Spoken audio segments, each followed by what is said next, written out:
Dude, very excited there. That's good. And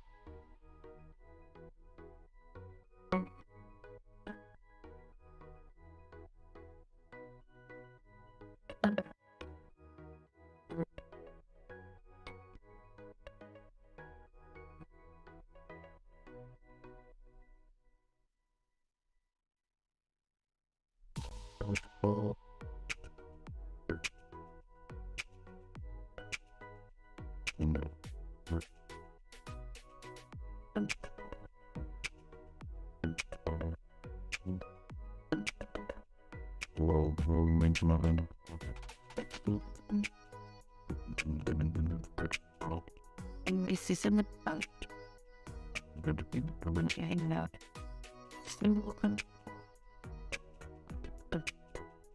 both them what the world of true interest all the dogs in it humble for that orange and that and the dog for that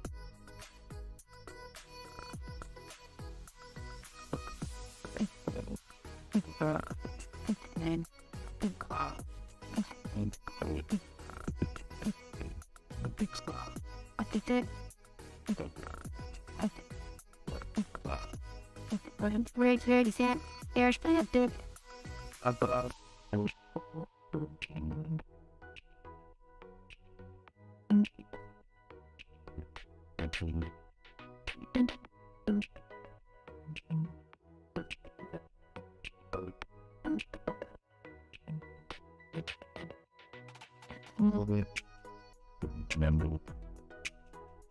Miss.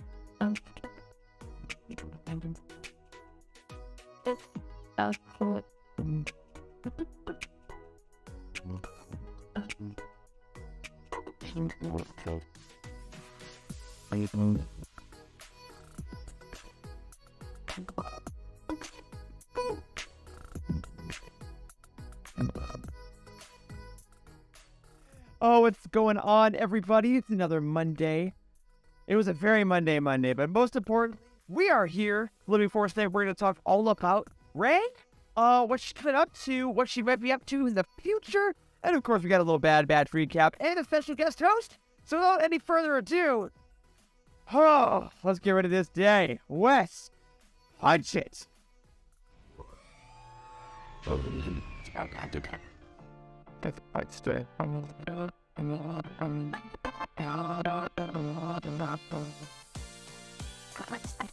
It's not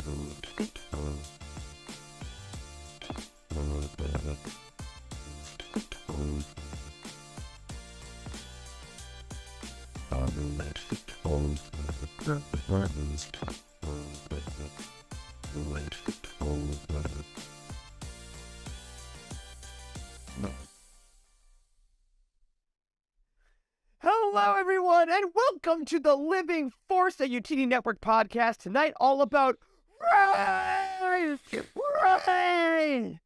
I'm one of your hosts, Eric Eilerson, and joining me tonight to talk all about our favorite sequel, Skywalker, is most of the full crew and a very special guest, but starting off with the glorious, the club daddy himself. I don't like where that came from. Dr. Charles Hinkle, hey, man. Club Daddy, that's how I'm known around these parts, because Trick Daddy was already taken. I'm doing pretty well. Yeah, if you understood that reference, you're about the same age as me. If not, welcome. Had a nice weekend. Had a really nice weekend, actually. Got to go do some surprise things I was not expecting to do. Stumbled upon an emo night. That's awesome. Brought me back. It was just a cover band playing, Motion City soundtrack, Yellow Card, all the good stuff. And then Sunday, I was at the grocery store, and a friend of mine was just like, "Hey, did you realize that the Miami Heat are in town and they're tipping in 20 minutes?" And I was like, "We're going." And so, yeah, luckily I live close enough to Spectrum Center that we made it there. We saw the game, had a good time. Miami lost, so that was the only bad thing. But they're coming back in February, Eric. February. Put that on your calendar. Cool. I put February on my calendar. I'll circle the month. Just write my name through the month. Charles Busy. That sounds great. I'm so glad you got to have some good times on your weekend. Of course, they'll all pale in comparison to the glorious time we're going to have together, but we know how that goes. But as glorious as your weekend, as glorious as the Miami Heat, as glorious as the essence of victory itself, is none other than our buddy, who I'm sure had a glorious time with the Royal Rumble this week. The Royal Rumble. What's Jenkins? What's up, buddy? What's up? The Royal Rumble, everybody. So much less cool. The Royal Rumble was Saturday night. Usually they would hold the wrestling pay-per-views on Sundays. They've steered away from that. Now they do it on Saturdays because they want to get more viewers, I guess. But it was really good. I enjoyed it. Not a lot of surprise entrants in the Royal Rumble, but the final match for the Universal and WWE Championship with Roman Reigns versus Kevin Owens was fantastic. Oh, you wrestling nerds out there. Corey, we're going to have another show brought to you by Utini. It's coming soon. But good show. We're happy to be here. I've been talking about Rey, my favorite character. See, it's a good week to be West. Every week's a good week to be West because you get to be West. Yeah. But yeah, I saw the clip of Logan Paul smashing a guy in midair, and I was like, this is the guy from Vine? Anyway, that's what a weird trajectory. If you're just saying that spot was so unnecessary and it was so dumb, yet it was so awesome to see. I mean, it shouldn't have been in there. It was a high spot. It made everybody like freak and cheer and everything. So, I mean, he did what he came in to do, and he probably got like $2 million for it, so good for him, I guess. Should donate it to charity is what he should do. Logan jerk.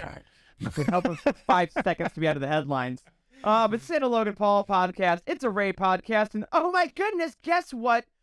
Dr. Corey Helton is not here. He is back doing some intense doctoring across the country. I'm sure he'll have lovely stories when he's back in 2 weeks. But in his stead, we have the wonderful, the fantastic, the final stretch of college. It's Emma Parr. Running to that finish line. Gotta get there. Yes. Thank you guys for having me back. This wasn't planned, even though, I'm a huge Rey fan. It just worked out that way. And I like to think that it was manifested by this delivery 2 days ago of one of the coolest Funkos I have ever seen. Oh, rad. It's so unique. You don't see that very often with like a strange plastic piece unless it's like a Marvel superhero and they're flying or something. But Yeah, I'm just like, oh, I'm so excited to talk about this today. I can't even lie. Well, we're so glad to have you here. I'm almost as excited for you to be here as I was when I got to pre-order my Captain Rex Lego helmet earlier this week. Those are on sale. Did I have to sacrifice part of my life's budget for an entire month? Yeah. But it's Rex. That's what I gotta do. Worth it. But to everyone else who's not up here tonight, hello! If you're watching us in the YouTube chat, if you're listening to us later on, hello, I hope you're having a great week. You had a great week. You're just having a good life, really, is all I want for you. As a quick reminder, make sure you like the video and subscribe to our channel. We have a ton of content coming up on this YouTube channel all the time and on the podcast feeds. Next week, we have episode 200 coming out. Whew! Episode 200 of The Living Force. Oh my gosh. Took me back. Just thinking about it. Flex a little bit there. Just a little bit. Look how old you've become. This is going to be an all questions episode as a reminder. Make sure, send us questions on Twitter and our Discord or at eric@utd.com. We've already had a bunch coming in. I'm very excited to talk about them. About anything you want us to talk about, Star Wars related, not Star Wars related, whatever you're feeling, we are excited to chat all next week for episode 200. And in the following week, will be the Battle of Jeddah Roundtable, led by Wes. Wes, how you feeling about leading your first roundtable in 2 weeks? Excuse me, what did you ask me? Yeah, so you're leading the roundtable in 2 weeks. I know. So I am prepared. They specifically gave me this roundtable because I enjoy the audiobook so much. So I've listened to it once before. Now it's time for me to re-listen again and start taking notes and getting a plot synopsis, some quotes, some good quotes, maybe some Easter eggs in there. I'm gonna do it big. There will be some visual aids because that's what helps out my whenever I lead anything. I like a lot of pictures and I like a lot of movies. So we're gonna do some flashing lights for hopefully not too many flashing lights for you folks that have problems with that, but. Considerate and intelligent. That's the best thing about you, Wes. For non-Charles led roundtable.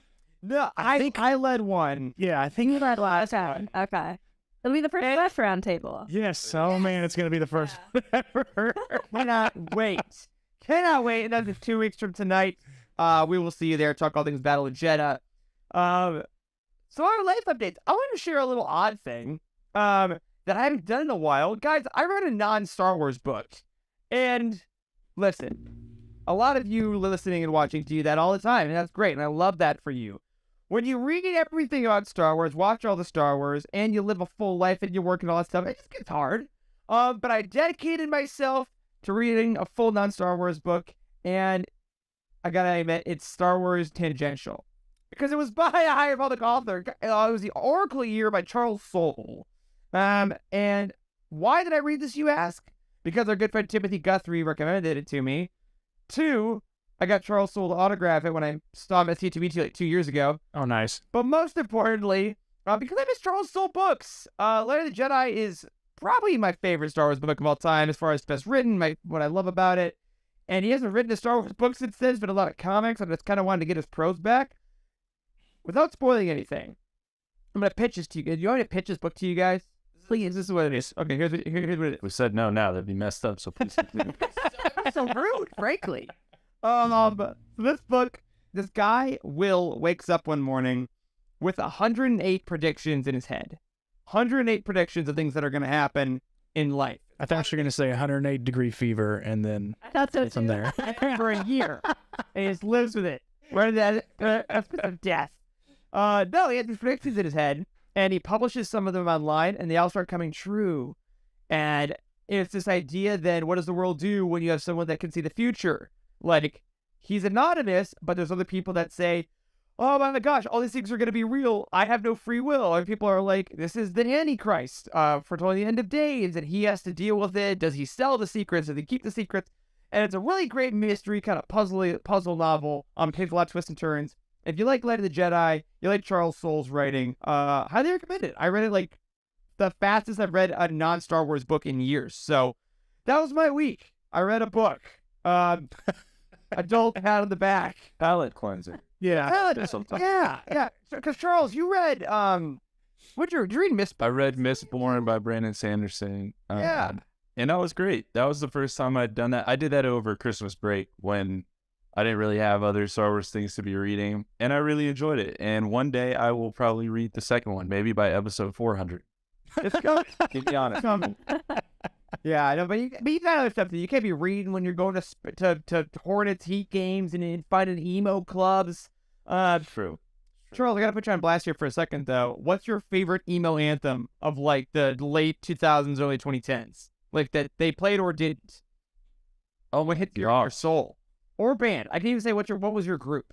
Well, my favorite emo band was Motion City Soundtrack. Okay. Like, hands down. That's- My top 3 bands from like high school were Reliant K, Motion City Soundtrack, and Yellow Card. So that's why I brought up 2 of those, because they played songs from both of those bands while I was there. It was phenomenal. I don't even know if this is.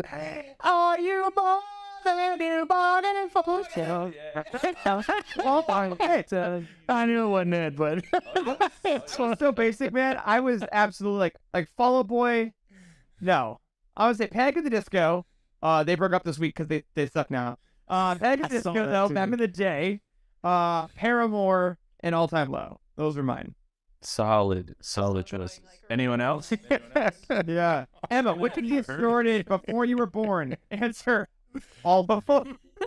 Maybe. I remember Paramore had a really popular song like when I was in like middle school, and I remember listening to it. Same. It's like really hot. It's really good.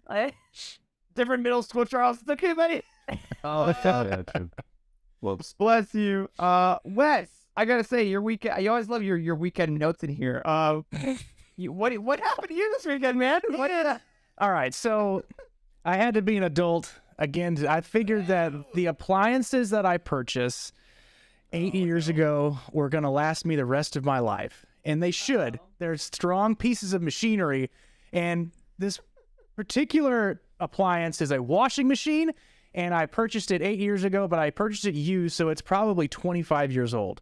It's the one that has like the concrete in the bottom of it, so it doesn't move whenever it spins around too fast. So it just stays in place. It finally stopped draining. Like I told Bethany, I was like, hey, can you go in there and check and see if the washer's done? And she looks it up. It's like, it's all full of water. And I was like, damn, it's been like an hour and a half. So it's broke. I gotta get a new one. I feel like get the strainer out. Yeah, I had Push your clothes out. I had to. I pulled it. I just like kept wringing them out, and I threw them in the dryer. So I probably ruined the dryer doing that. So I have to go find a cheap one this week, and then go through this same nonsensical thing about appliances lasting for an entire lifetime, and then buy another one in 10 years. I mean, to be fair, we have been telling you for a while to stop putting your Stormtrooper helmet in the washing machine. Yeah, that was never going to end well. It gets so dirty and sandy. I don't know. It gets everywhere. So my buddy actually stopped by, and he got me a Christmas present. I haven't seen him in a while. He lives up in Fort Worth, so he brought my Christmas presents. And I got a Clone Wars Pandemic game. Have you seen this before? I've walked past that. Yeah. So he bought this. So we're gonna get inebriated and play this game probably in the next couple weeks or so. But he also got me something else, which is going to turn into a dog bed, I think. Ooh. Like I have a picture of Doc on this thing already, but it is back. It's a Sarlacc pink rug. Sarlacc rug, I guess. So, okay. Holy crap! That's so cool. That's awesome. And that's actually Boba Fett on the bottom. Yeah, so it's so that is that's Boba Fett trying to crawl out of the Sarlacc from the book Boba Fett. Put that on your front staff. Yeah. Yeah, Edric here. Well, I can't because I have the doormat that I got from Caleb. It says move along. When every Amazon guy that comes by just doesn't put anything on my mat, he just puts it in the front, like 10 feet by my door. Anyways, that was my week so far, I guess. Pretty good. Emma, you're back in the swing of everything. How was your weekend, your week, your last years of your life? Like, how's it going?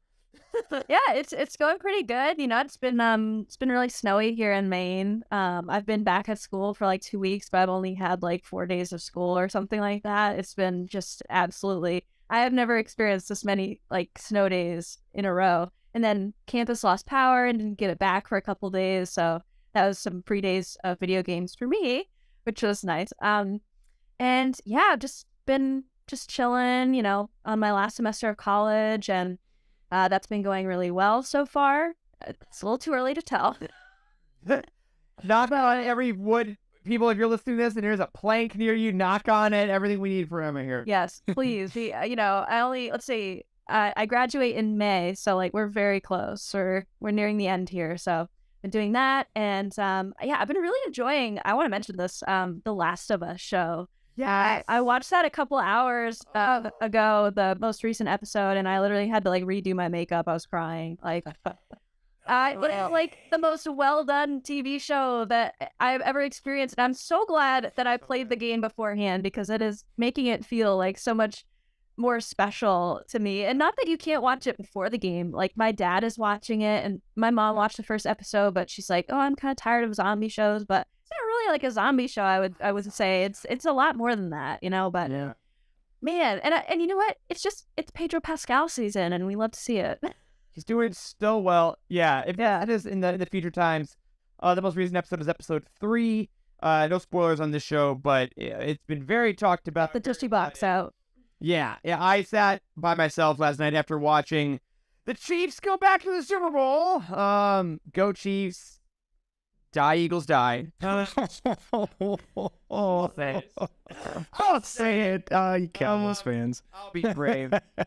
Nothing ever good happens to us. But this episode though, I watched it by myself with like my headphones on in the dark and just cried quietly whole time.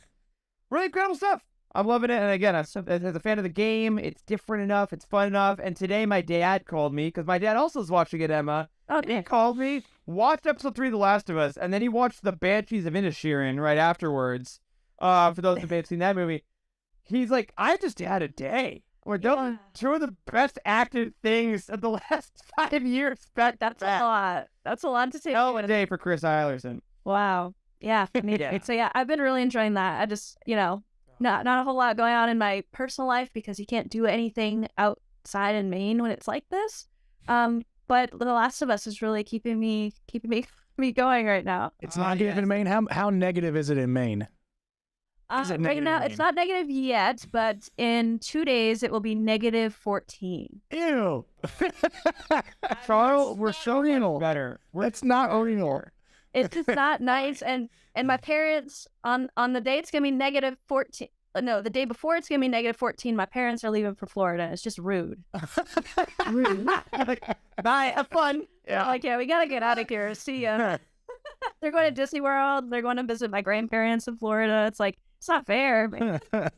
Well, if you are Put us inside. yeah, see, that's when you know it's cold. The inside coat. I'm very familiar with the inside coat. All the years of the Chicago winters. It's very specific. I hope though, if you're listening to us and you have a cold front coming your way, make sure that heat is on. Make sure you got some blankets. And you know what? If you're tired a little earlier, it's dark. Listen to your body. Go to bed. Have that hot chocolate. Put some bourbon in your coffee. No one's judging you. Okay, it's cold. Whatever it takes to get through the day. Whatever gets you through the day. Although speaking of which, you know what gets us through the day, the week, the year? Our Patreon community over at patreon.com/UTD. We love y'all so much. And we want to say thank you again for your continuous support. And we have been teasing content coming your way for a while. And Emma, how fortuitous you are on here because what is coming to our Patreon this week? Yes, so I'm so excited to announce, we kind of teased it a little bit, I think like in the summer, but my sister Abby and I, my twin sister, we've been working on this project for quite a while, kind of planning it out and backlogging some episodes for you guys. We're finally ready to release it this Friday. It's called MCU Teeny, which is like the punniest name ever, but it's still good. It definitely fits. So, as you can tell by the name, it's an MCU podcast, and in each episode, Abby and I are going to be rewatching a movie from the MCU, and we're also going to do TV after the movies, and we're doing it all in chronological order. So yeah, they're going to release bi-weekly every Friday on the Patreon. So definitely keep your eye out for that. I'm really excited. This is Abby's first time podcasting. And I think that she's excited, because we had been saying to each other for a long time, like, we need to do a rewatch of the MCU. And I was like, why not just do it along with a podcast? That'd be super fun. So it's something that she and I bond over, and we love it so much. We have a joint Marvel Funko collection that we just, each of us contributes, to it. And we're huge fans of the MCU. So we're really excited to go through each movie and show with you guys. Very excited. Yes, like you said, you've had this for a while, been workshopping behind the scenes, and it's finally coming out. So get hyped, everybody.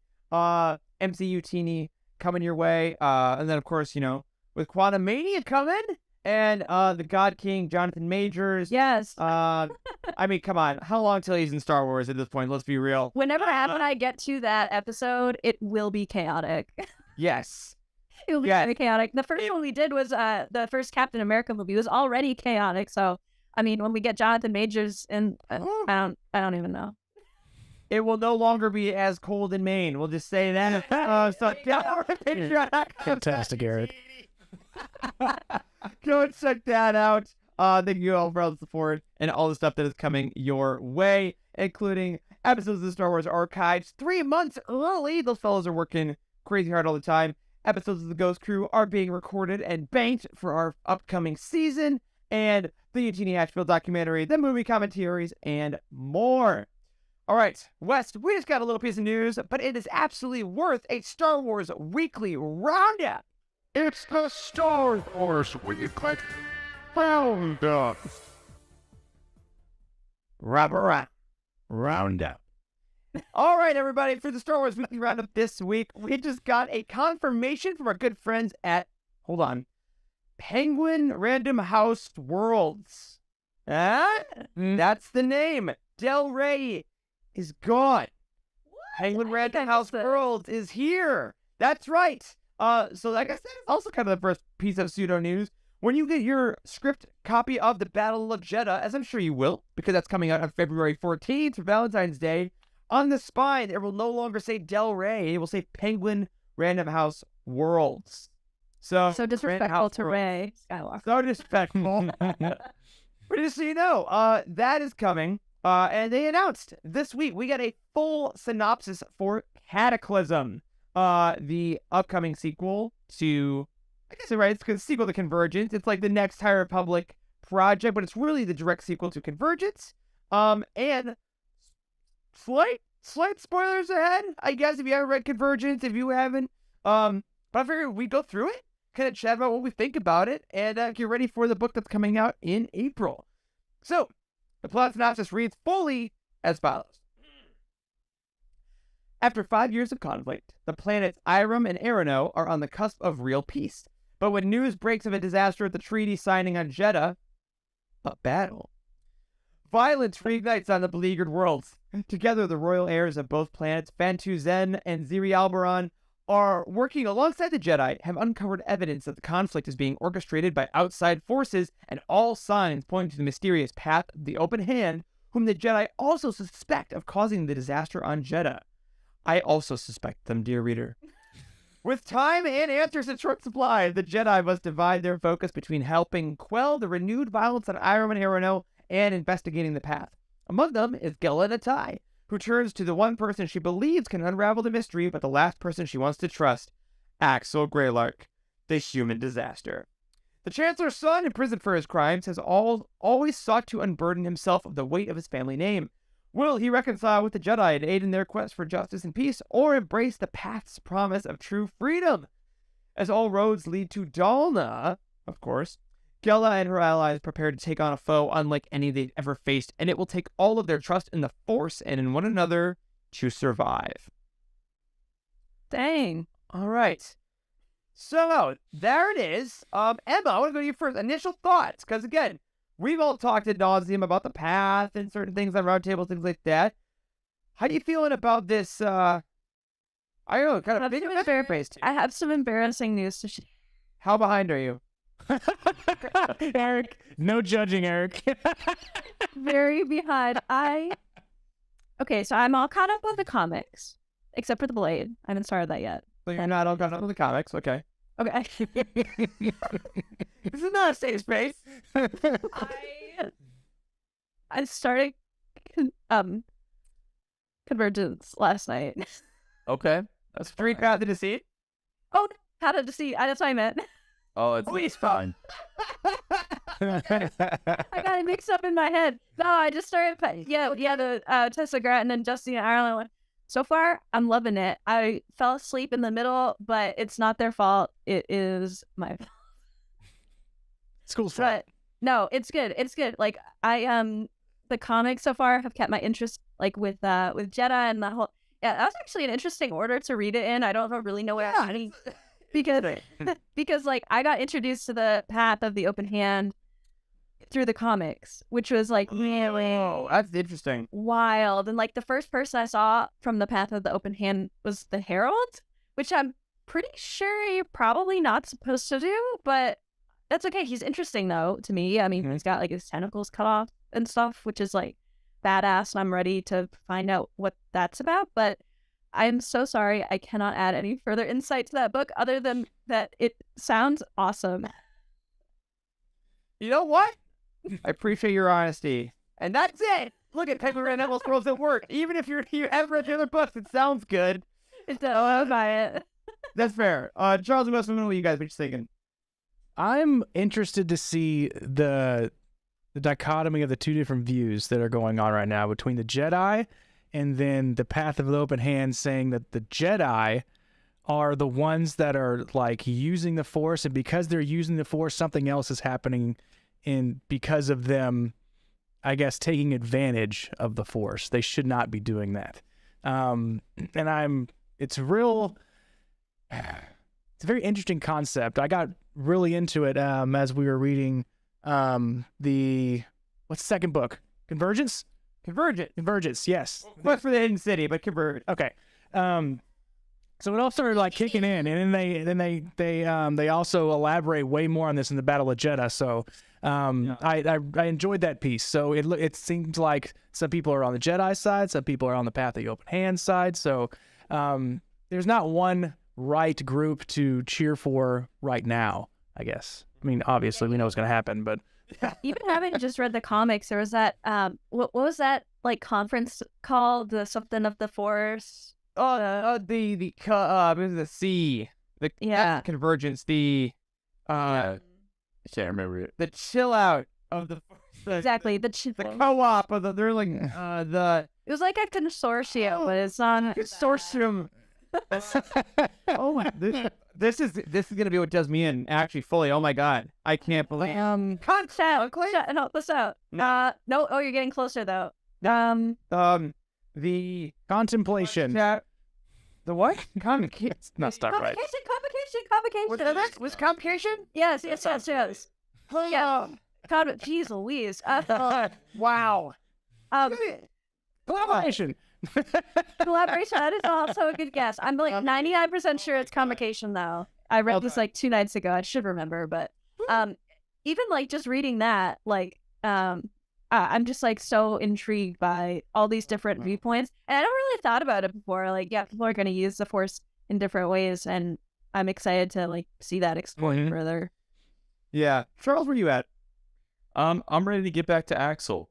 To be honest with you, I found the character very intriguing. I won't say too much, but there's a lot of idealism in the High Republic, and Axel it seems to be kind of the furthest thing from that. So it was nice to have that kind of chaotic energy thrown in there.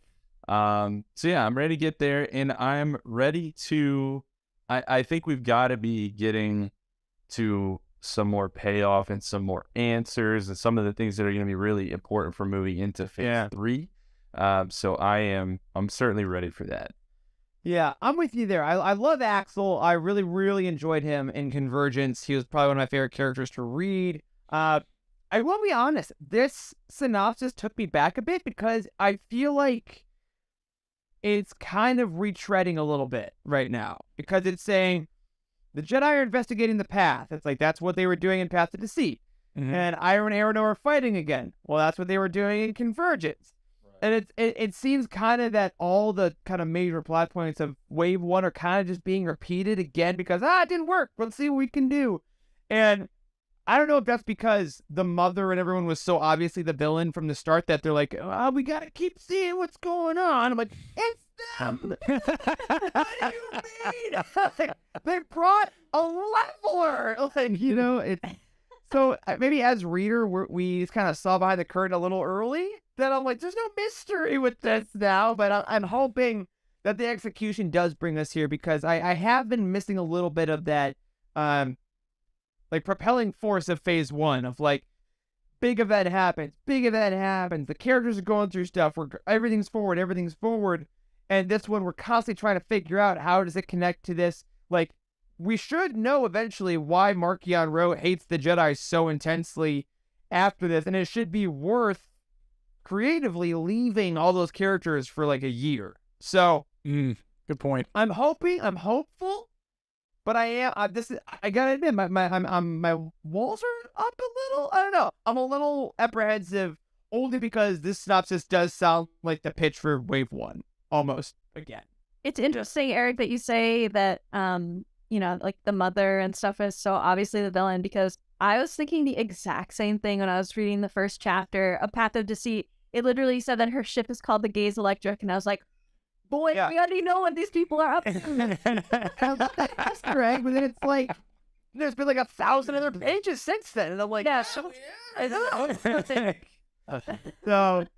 anyway, I'm excited for it. Liddy Kang's coming in. We haven't seen her do a full-length Star Wars book yet, so let's see what she's got. I'm very stoked to see what she brings to the table. And if all the pieces come together, it should be something really fun. So we'll find out, of course, later on this year.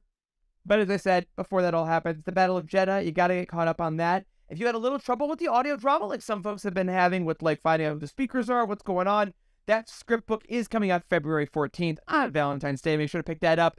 And after that, we do get a High Republic break because we get Star Wars Jedi Battle Scars by Sam Maggs, the Cal Kestis book with the crew, coming out on March 7th. All right, before we jump into a little bit of Rey talk, let's do what we've been doing now for just 1 week. We're going to do it a second week. We're going to start a little mini Bad Batch recap. The Bad Batch Season 2 is airing currently on Disney Plus every Wednesday. And what we like to do now, instead of having an entire show dedicated to each episode, we just kind of want to check in, see how the episode was, maybe talk briefly about it, see where the season's going before we get into our main topic of the show. This episode was called Entombed. And I have my thoughts about the episode, but I want to throw it to y'all first and just ask, what did you think about this? This was more of a one-shot adventure. We had Fee, Wanda Sykes' character, chilling with the crew, and there was a robot at the end of it with a laser in its face. Emma, guest of honor.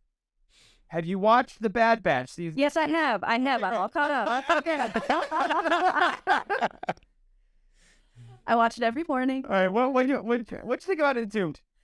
Yeah, I think that this might have been, I think besides the Crosshair episode, this one was my second favorite episode so far. I don't know, like I really like the vibe of it. I know that not everybody is a big fan of like Wanda Sykes as a voice actor, but I think this was in like a childhood movie that I saw or something, because I just have this very some sort of connection to her voice. Like I love it so much. I don't know why. Like, and I know that like technically, she's not like the best voice actress, but I just love her voice. It's so unique. I thought that it was a hate crime against humanity that droid was killed so soon. Such a gruesome manner. It's like, yeah, on the level of like the stormtroopers punching Grogu. Like it's like on that level. Rough. That was rough. He was so cool. But yeah, I don't know. I liked it. I think that it captured my attention, and I don't know if it's because I just like haven't really experienced media that has kind of had this sort of thing before. Like I've never played like Horizon Zero Dawn yet. I own it. It's coming up, but so things like that. Maybe that's why it felt unique to me. I don't know. I just, I think that like early on in the season, I just learned to just learn that it's gonna be fun. it's gonna be fun, and the stakes aren't gonna be too high until they are, and then it's gonna surprise me, So it's almost like I hate to say it, it's so corny at this point, but managing my expectations, I guess. Yeah. Totally. Fellas, what'd you think? My mother taught me, if you got nothing nice to say nothing at all. Well, my mom's side here. I did not care. I did not care for this episode. I'm glad you liked it, Emma. I'm sure a lot of people did. For me, it just wasn't my cup of tea because I think of how different it felt. It actually felt to me like a crossover or something. Like it felt like they were like merging Star Wars and non-Star Wars. That the robot, for whatever it was worth, didn't feel Star Warsy to me. Wanda Sykes' voice is very distinct, as you said, Emma, and so that the first time I heard that character say the first word in episode 1, I think it was, I was like, that's Wanda Sykes. That's what my brain does every time. And she's like dressed like Jack Sparrow, and I don't know, it just feels like a weird crossover. It's so true. I also feel like they put the script in front of her face, and she was just like, I'm just gonna sound the words out, and whenever it comes out, it comes out. Normal speaking voice. Yeah. Hey, Wanda, do you want to know what this means? Nope. I'm just gonna go with it. Yeah, it's hard. It's kind of hard because I know exactly what Wanda Sykes looks like, and she's short, and this woman seems tall. So it just kind of takes me out of it. But I love hearing her saying all the Star Wars phrases because she's probably like making face gestures in the booth while she's saying it. Like, what in the hell is that supposed to mean? You know? It reminds me like when Peter Dinklage did the robot Destiny when it started out, and then they had to re-record it all with Nolan North because she was like, the wizard came from the sky, and people were like, dude, this ain't it. Here, Charles, let me ask you a favor. You asked me if I liked the episode. Eric, did you like the episode? No, but here's why. I think this was a very interesting week in media because The Bad Batch and The Last of Us, which we just talked about, both had episodes kind of outside the normal narrative, right? The Last of Us, I think, as we talked about, and I agreed with, is one of the best episodes of television I've ever seen. I think it was used perfectly. I think the execution was so good. And eventually, did it pay off? Sure, but I wasn't thinking about Joel and Ellie during that episode. I was thinking about Bill and Frank. Because I was engrossed in the episode. And I think if you're doing an episode outside your main narrative, if your execution and storytelling and character work is good enough, I don't care. Because I'm there with them. And for me, this Bad Batch episode didn't hit that level for me. And part of it was the Wanda Sykes character. I hate to belabor, I really just don't care for the character. I think she doesn't sound like a voice actress. It's something she doesn't quite sure what she's saying. And I think we've gotten versions of this character with Sid and Honda like so many times that I kind of get it. But I think the problem that I had with this episode, for me personally getting through it, like I actually had to watch it in a couple chunks because I just couldn't really sink in, is that the Bad Batch Season 2 introduced Rampart at the end of episode 1 executing a clone to go hunt the Bad Batch. And then in episode 3, they showed Crosshair going through the PTSD narrative of Cody and all these things. Like, they've introduced these really important things, and then they just completely ditch them. And don't... And the replacement isn't enticing enough to make me forget about it. And I think that's why last week worked for me a little better, because the racing stuff was a little more fun, it was a little more engaging, and I'm like, okay, this is grasping me enough. Whereas this one, huge Horizon Zero Dawn fan as I am, didn't get me enough because the execution didn't quite let me forget about, are they still looking for the Bad Batch? Like, is Crosshair murdering people right now? Like, my mind kind of wandered. And I think if they hadn't been so specifically intense about introducing that larger dramatic plot early in the season, that I wouldn't be missing it right now.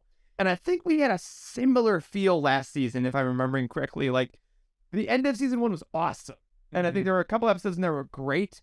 But I feel like I remember there being, again, a couple of the Sid episodes where, like, they got the baby Rancor and, like, this is really cute and great. Wasn't there something else happening? Like, the bigger story they should have been at least touched on just a little bit in this episode to keep us, just to keep us entertained here.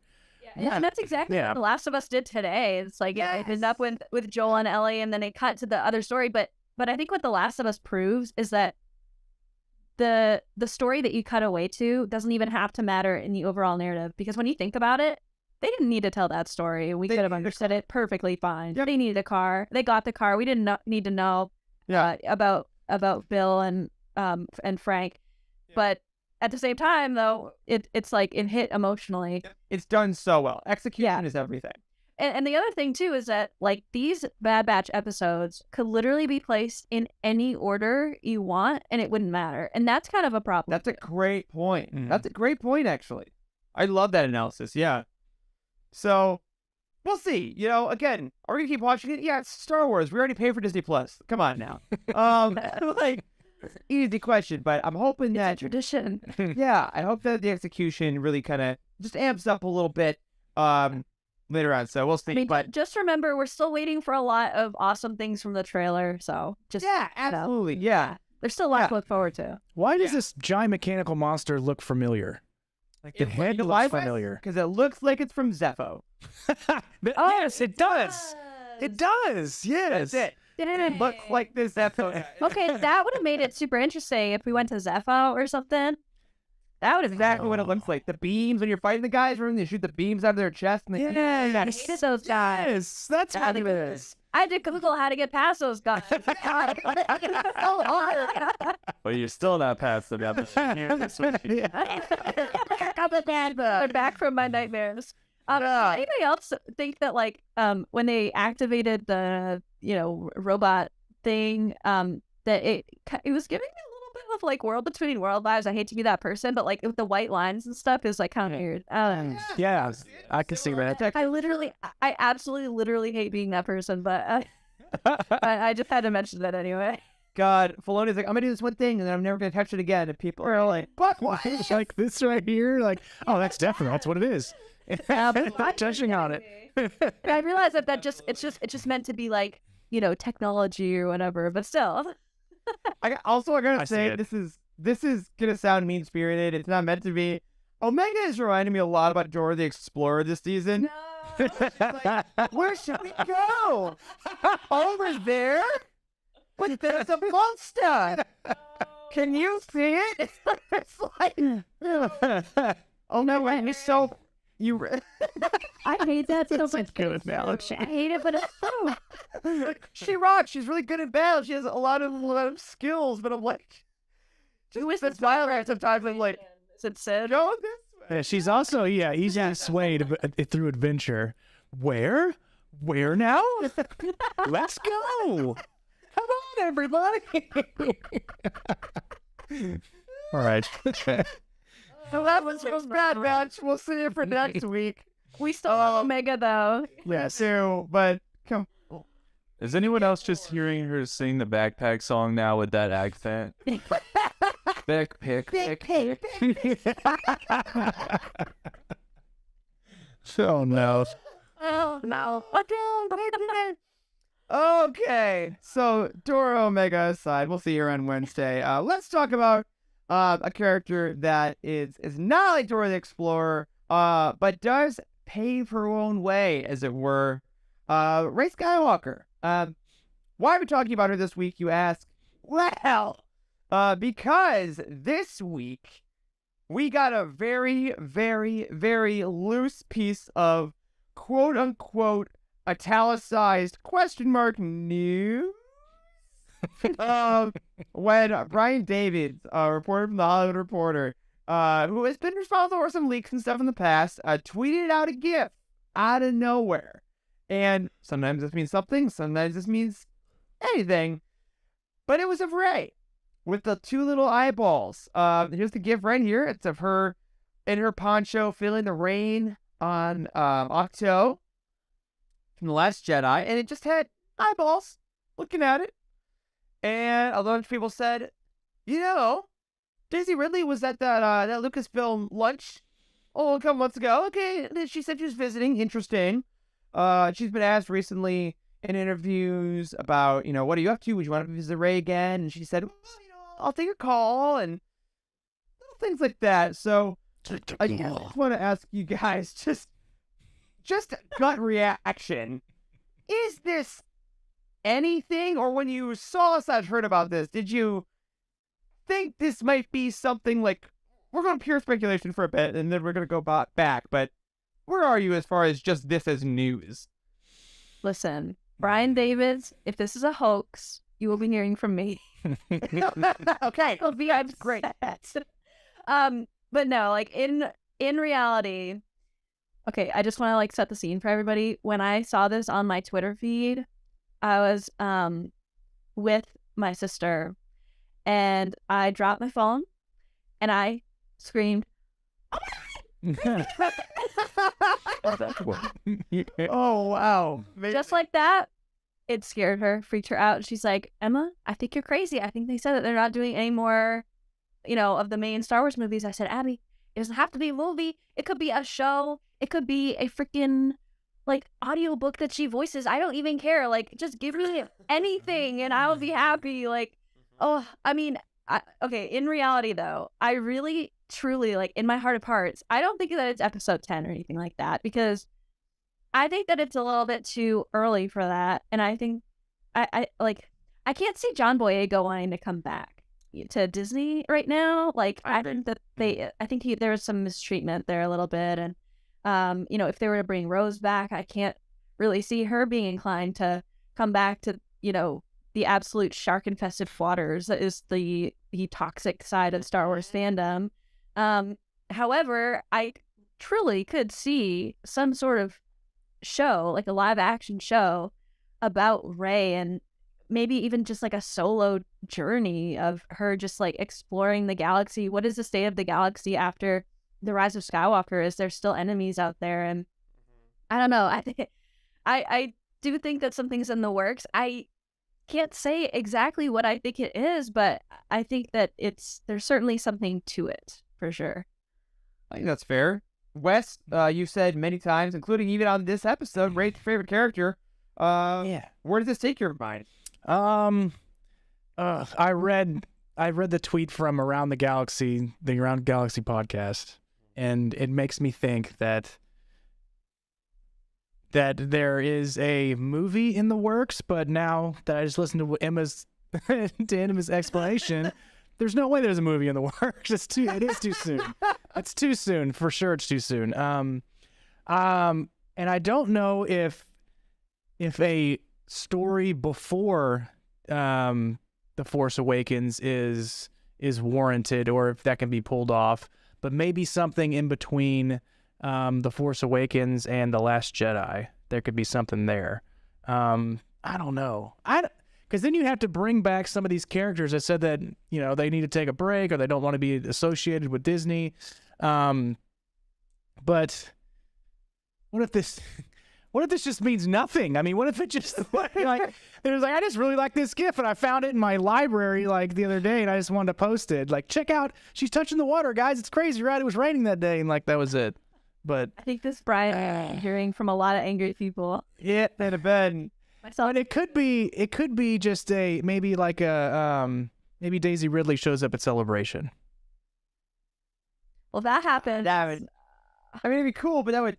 Why does she show up at Celebration, right? Exactly. Like, I mean, okay, so like, only reason money or like an anniversary of something which doesn't happen until 2025. Right? Another Skywalker Saga box set, but with her face on it. That could be something. She wouldn't show up to celebrate this. Her face is on everything, basically. Or it was, And also the massive success of Murder on the Orient Express and Chaos Walking. She's just rolling in the money, right? I watched Murder on the Orient Express in theaters just because she was in it, and I was severely disappointed. Oh no! But that's only because it was a bad movie. Yeah. What it's on the site. Word came out. And apparently, Charles. So we've gone from no movie can ever happen to Wes resigning himself never to be happy again. Apparently, Right. where are you currently on even the possibility of this tweet pointing at a project rather than just stirring a pot? Emotionally drained. That's where I am. Fair. I trust no one, and I question everything, and I don't think this means a dang thing. even if it does, and I hope that it does, to be clear, I love the character. I love Daisy Ridley. I'd love for her to come back. Even if it does mean something is in the works, we're probably like, I don't know, 5 to 7 years away from that thing actually being realized and put out to us, and it would probably get pushed or delayed. I don't know. So I here's the thing is, I don't want to build up too much of an expectation of what this means. I think you're 100% on the right track. There's no way this is the next episodic film of Star Wars if they ever revisit that, but there's a lot of room to do some kind of spinoff, and I think a lot of people out there would argue Disney has not necessarily handled their films that well. I don't know many people that would argue that they've not handled their limited series well. Right. So I think Disney Plus is the platform if you're going to do something with this character. And I'm just glad that someone from at least one of the major characters from the sequel trilogy has said, like, I'll pick up the phone. Because I think y'all are right. I think Boyega would be out. And I think that Oscar Isaacs, I don't know. He just has so much other stuff going on. And I don't know. I think of him almost as a more sought after, maybe more accomplished actor. Like, he's done a lot of other things. So I have a harder time seeing him come back. So I think Daisy really is the answer if we're going to see anyone come back. Yeah, I think that's about where I live. Is that I think that a Rey-esque Andor show isn't out of their own possibility. Focused on her, just of her soul, like you're saying, Emma, her solo travels and things. I do think that it would be way early to announce that because we are still only 3 years really out from episode 9, and there were 2 years between the films, so this would be pretty quick. I think, all things considered, especially with how long it takes to think of a show. Say yes, you're gonna come. I mean, come on, Kenobi. How long did that take from the idea? Even Andor, we knew about that Yeah. forever. We thought it was never gonna come. That was a joke. Yeah. So I think that is pretty far off. But that being said, I think that Daisy is, like you're saying, the person that has been the most likely to come back. And I think that Rey's story is very clearly unfinished intentionally. Of all the characters, I think they really ended the trilogy with her at a new beginning, right? That's the point. It wasn't Luke just looking into the funeral pyre being like, I've now completed my mission to redeem my father. Like, that could have been Luke's end. And I think Lucas for a while was like, yeah, that could have been it. But Rey intentionally ignites a saber and gets a new namesake, and off she goes. And I think that there could be something there. But before we kind of get into our ideas of what we'd like there to be, if we're playing the game about what we would do if this is real, I want to go back a little bit to 2015. Force Awakens comes out, gosh, 7 years ago, over 7 years ago. At this point. And I think Rey was really kind of a cultural reset for some bad reasons. We're not going to get into those. We don't care about those people that dumped on her for stupid reasons. But a lot of people really saw her as kind of this new defining character of not only Star Wars, but Disney as a brand. As this is the way we're going forward. We took another unknown actress and plunged her into stardom, a la Princess Leia, a la Mark Hamill. This was a new character that was leading the charge. And she got a lightsaber at the end, and it really changed everything. And for my part, Rey was my person after the movie as well, and she just stuck with me every time I saw it. So I want to kind of open this up to you guys. Generally, why was Rey so impactful when she first appeared? Obviously we loved all the characters. We loved Poe, we loved Finn, but Rey really had something specific. So what was it about her back in The Force Awakens that really has us talking about how excited we'd be for a return all these years later? Oh man, I know for me, it was she's the character that brought me back to Star Wars. I had kind of quit the fandom for a little bit, just cultural pressure tells you oh, you're a girl, you can't like Star Wars. I definitely felt that.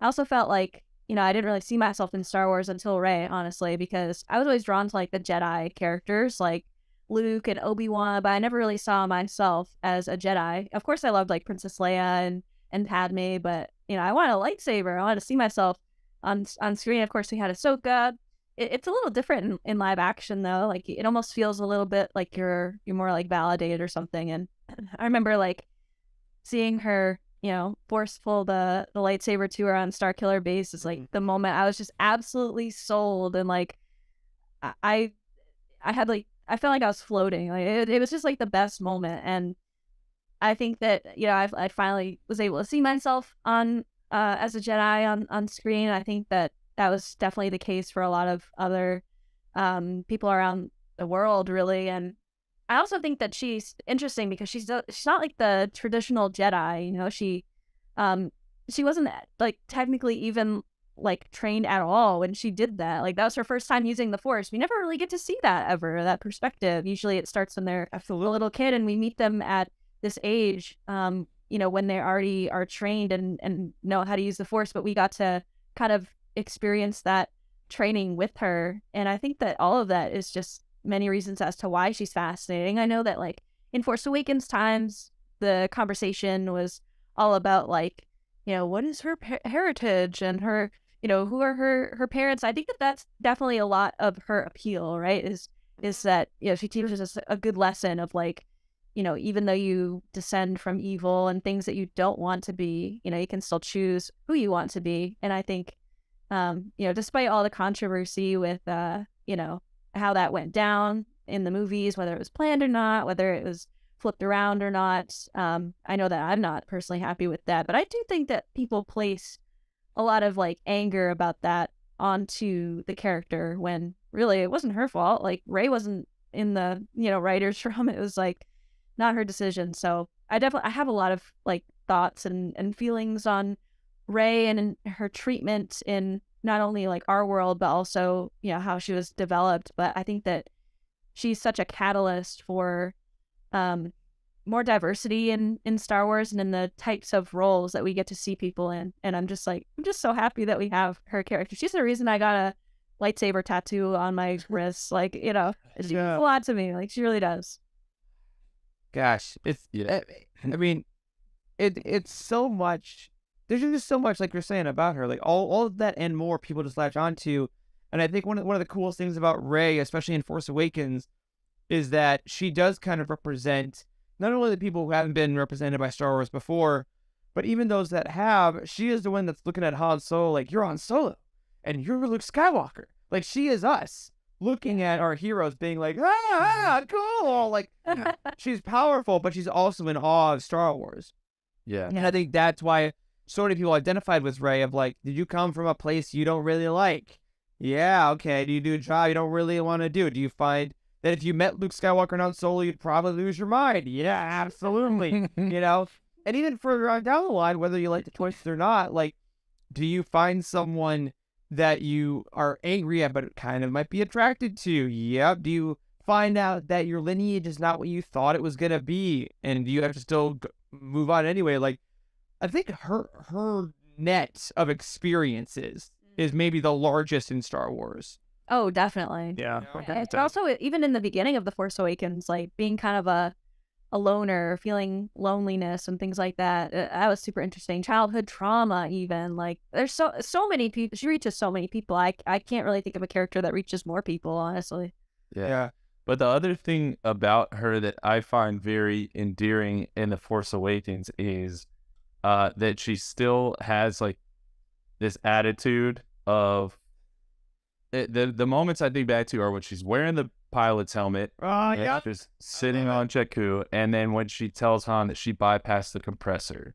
Those moments like of just like levity, even though she is like, and we didn't know at the time, but this hugely important person in the galaxy, like she was still just like being herself, and I always found that really cool. As we learn what is her importance, she grows a little bit more serious, but she's never like on the same level as what we see Luke doing. You know what I mean? Like Luke does get very serious in both Legends and in canon. I mean, when you look at how he talks in The Mandalorian and stuff, I mean, that's not how Rey would be, I don't think, ever. Right. So it's more relatable.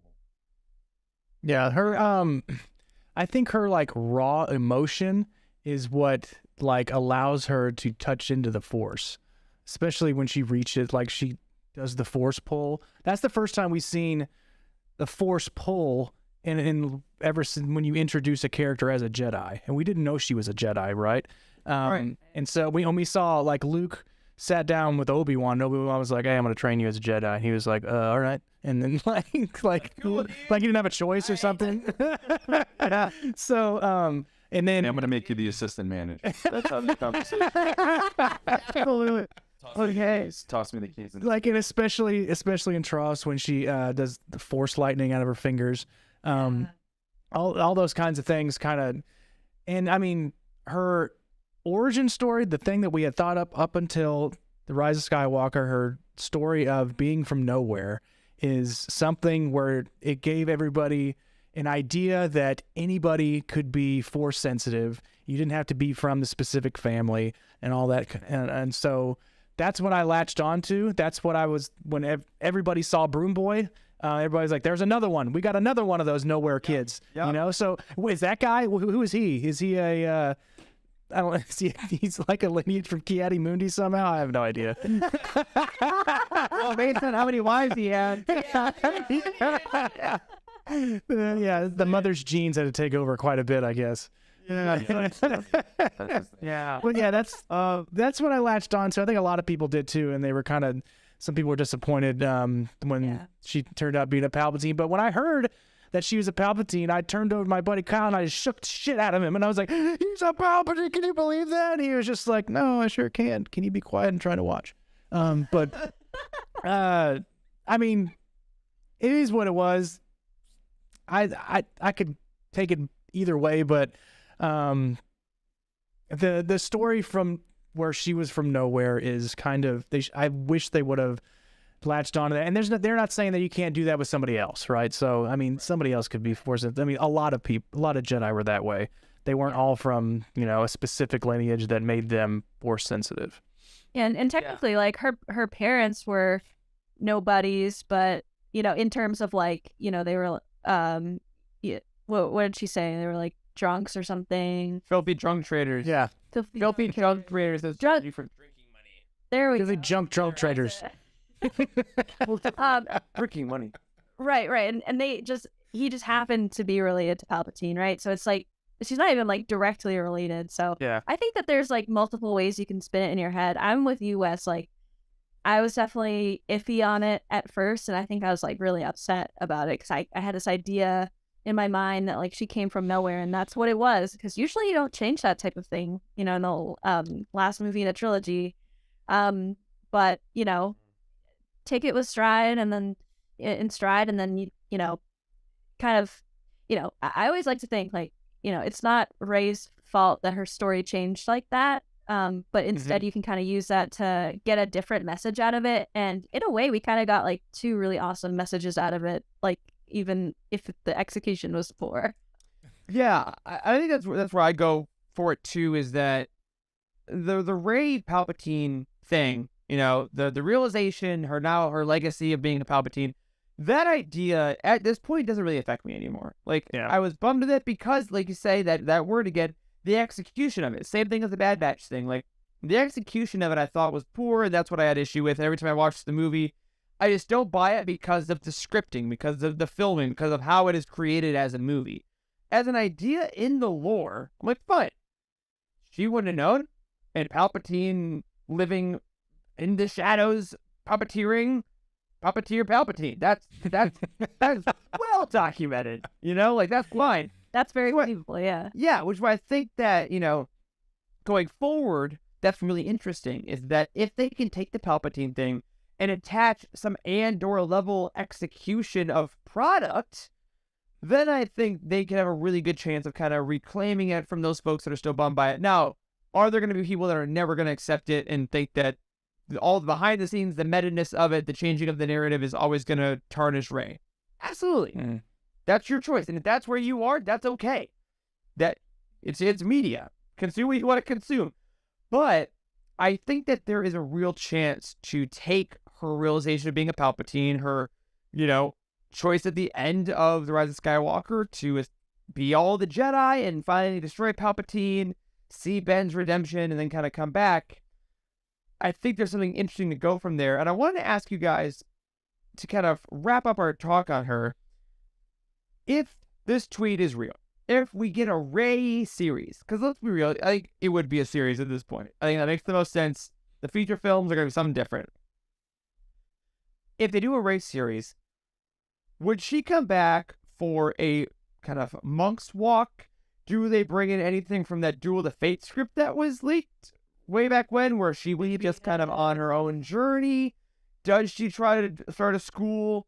What is your Rey story that they could conceivably make in a couple seasons, and Daisy Ridley's back, that would kind of really, you think, elevate the character back to where she was circa Force Awakens time?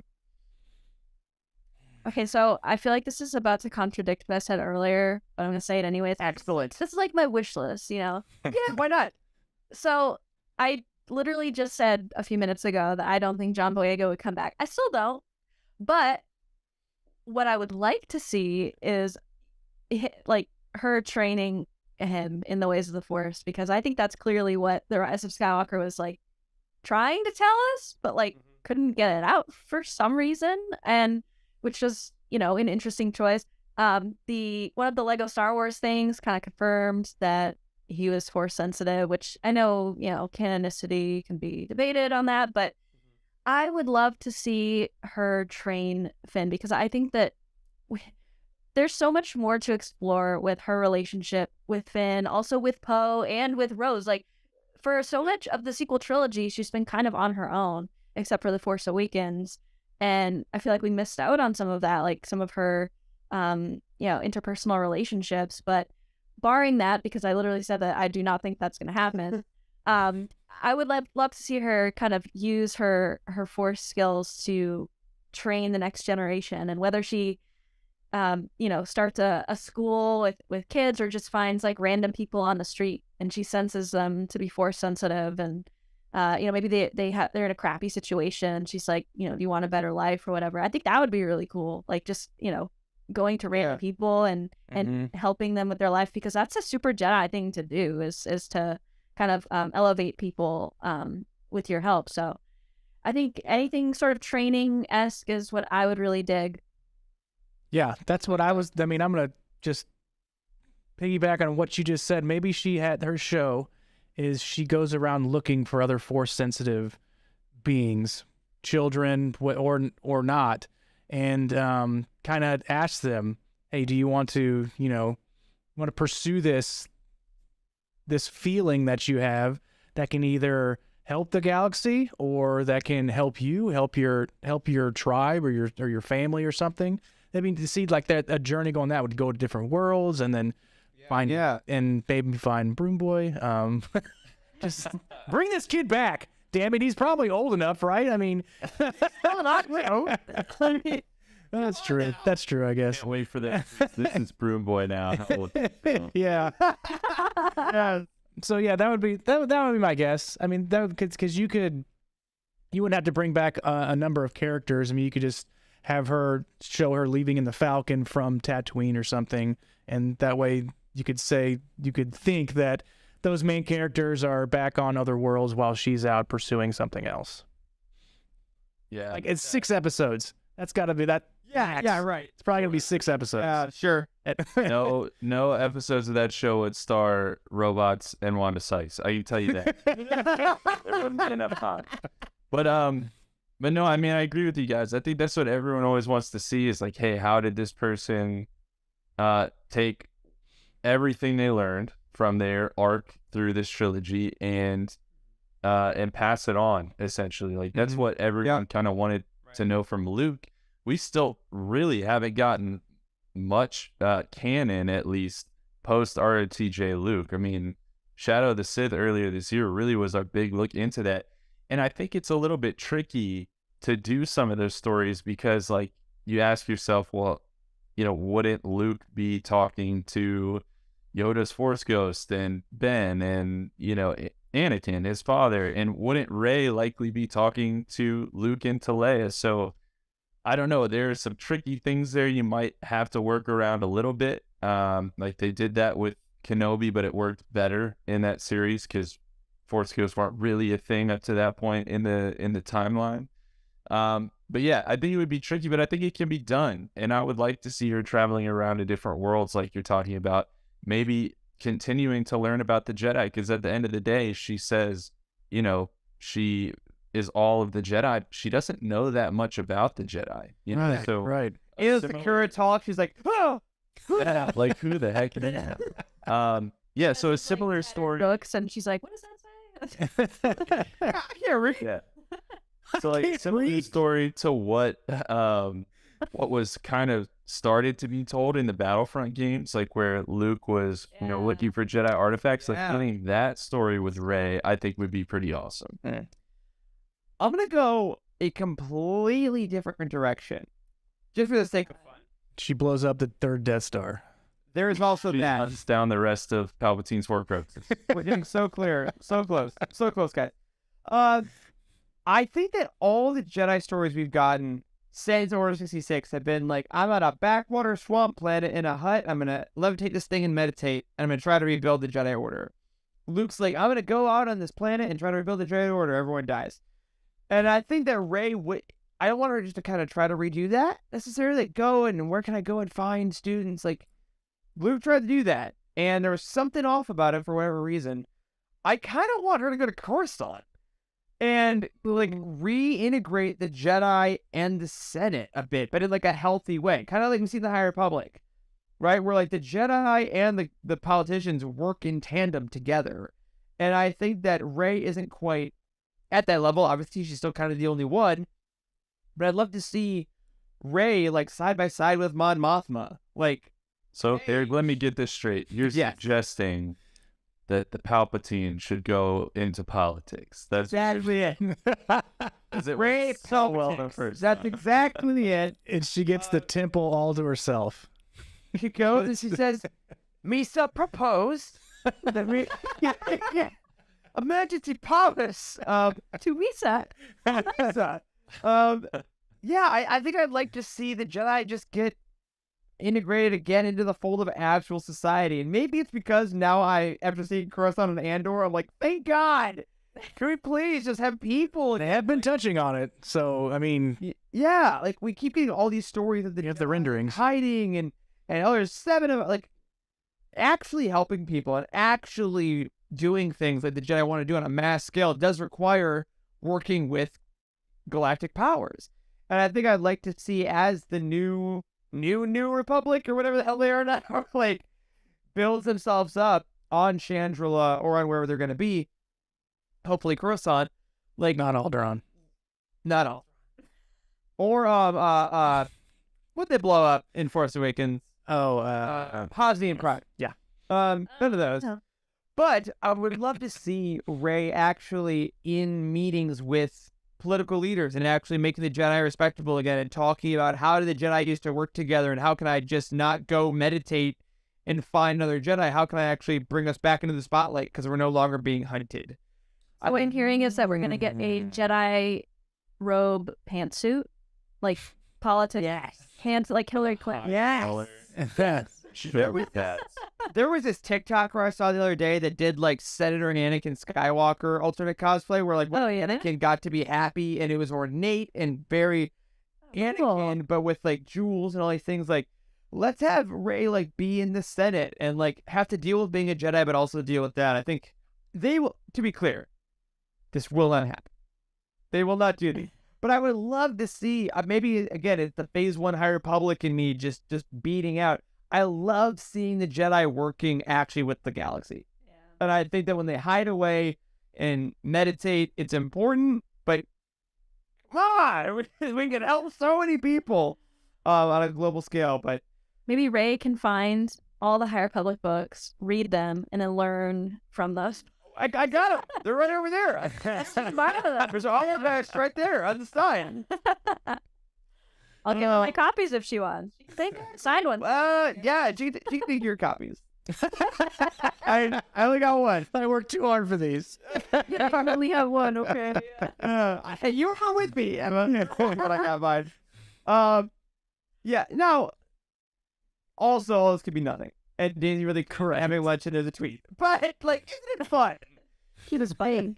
To think about it. And I think that's what's kind of cool. You know, we've gone so far away from the sequel trilogy in Star Wars content since then. You know, we're really touching a lot of post episode 3, pre episode 4. We're doing a little post episode 6 with Mando. Like, we're really having a fun time all around, but it would be cool to just go post episode 9.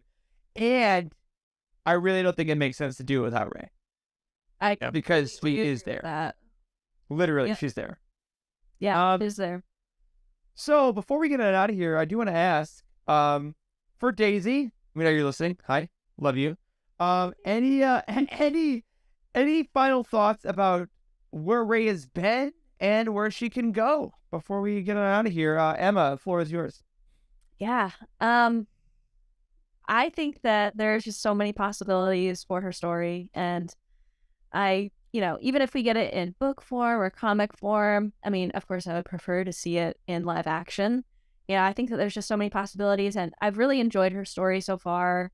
I think it peaked in The Last Jedi for me. Last Jedi, as you can see, is it's still my favorite movie, and I think that I'd love to see her speaking, and I don't know how they would do this, but I'd love to see her speaking to like Leia's Force Ghost or something like that. I want to see an homage to Leia as a Jedi, because we haven't really seen that a whole lot, except for in like the flashback of Intros. I think that would be super interesting. I have so many ideas. Disney, if you want me to pitch you something, I can. I'm here if you want. And Daisy, I think that Daisy will, she is definitely the one that I can see to be most likely to come back.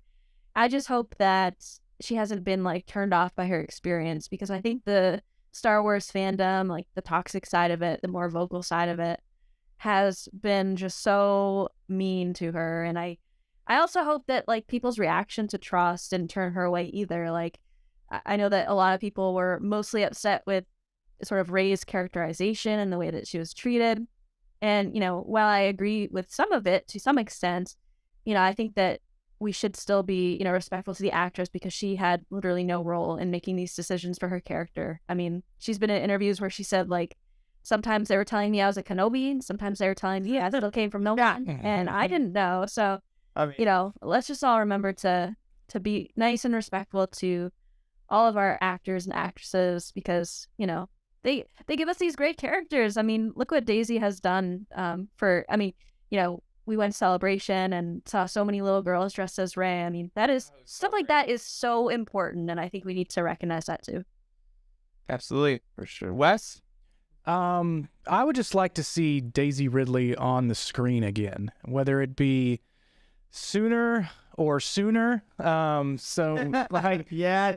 maybe, I mean, even her voicing an animated character, because and knowing that is her voice, and then they could possibly use AI to do other people's voices to continue the story or doing something that way. I mean, I am amazed about what it can do and what it's done for us. So, but fair.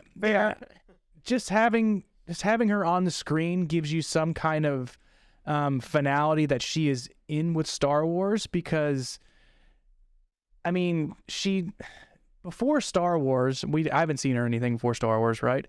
And she's being, and it's terrible that once you're in Star Wars, like, you're labeled as a Star Wars character for life, like almost like Mark Hamill until I found out he was in Batman and Robin, but but still, you see Mark Hamill, you're like, that's Star Wars, immediately Star Wars. So being typecast that way is terrible, but I'd love to see her on screen. I don't care what she does. So she's a great character, and she does push the fandom, and absolutely gives little girls something to look forward to, especially in such a horrid world we live in at the moment. Absolutely. Charles, what you got, man? Looking at this through the prequel lens that I have on everything, I think what's the most exciting about Rey is that she has all of the power of the Jedi that we saw in the prequel trilogy, arguably more. and none of the restrictions, right? She doesn't have the order. She doesn't understand a lot of the things about the order that caused issues. So now we can see, hey, what does a powerful Jedi with none of those rules, what do they accomplish?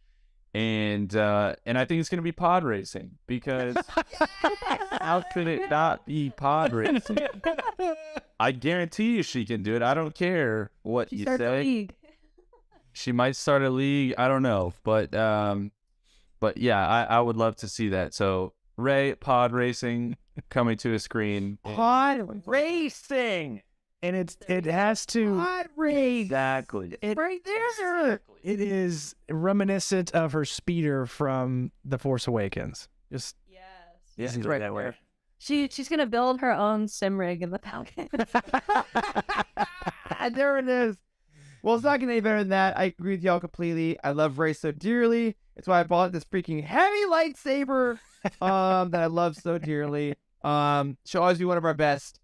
Before we get out of here, I just gotta get one thing on the record. Emma, Yes. are you gonna go see 80 for Brady in the theaters? Oh man, you know what? I actually not in the theaters, but I'm definitely gonna rent it. It looks Okay, great. fascinating. I think that would be what I would be like at 80 years old if not for this. okay, great. That's enough. I had to know. The hashtag not a sponsor, but you know who would go see 80 for Brady? Not us, because we are 80 for Rady.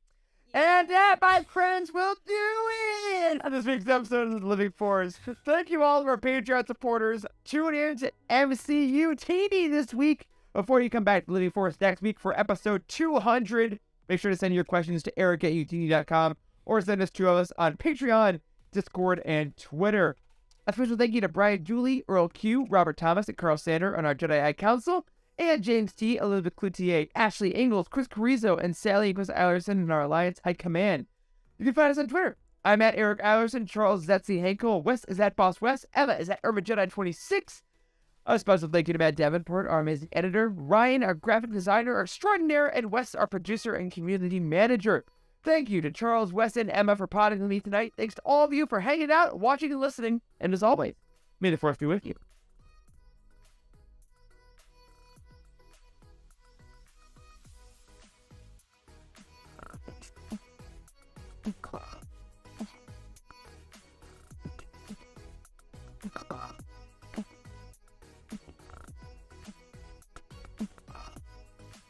Great Rey. Airspeed.